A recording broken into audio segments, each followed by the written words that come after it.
If we're thinking about ideas and intellectual ideas, think about Saul Steinberg as the idea artist of the period. He had an astonishing sense of humor and could filter the most tragic situations through comedy. And it was expressed in the work. But simultaneously, the craft of making the work was exquisite. The studio around him was a work of art.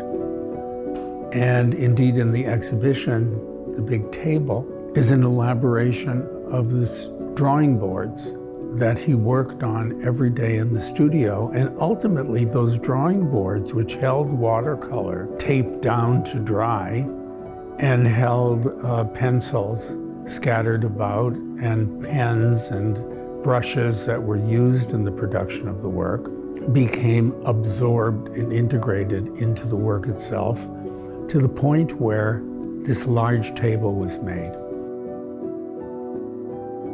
Some people thought of him as a cartoonist, but the cartoons were using parody to exercise tragedy. A lot of that tragedy is founded in displacement, and travel always becomes a part of his life. And he travels across America, going to little towns and little cities and drawing those cities. His travel was usually by train, and he was passionate about drawing trains and train stations. And we have in this exhibition a wonderful example of one of the train drawings. So imagine him on the train, looking out the window, coming into Boise, Idaho, and other obscure places, and pulling out his pencils and starting to draw. I think of him drawing right now. A really great talent in New York at that period was made up of people from other countries who had come here for refuge. The nature of America itself could be seen in those artists, in where they came from and what they had suffered. It was a fresh and different country at that moment, full of possibilities, but so was the world.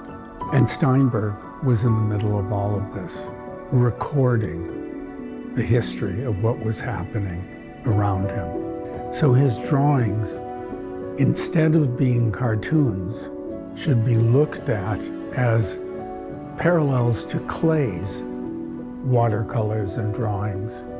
They're insights into intensely personal reactions to a very public world. He was interested in the personality, the texture, the rhythm of things. He was close to Pollock.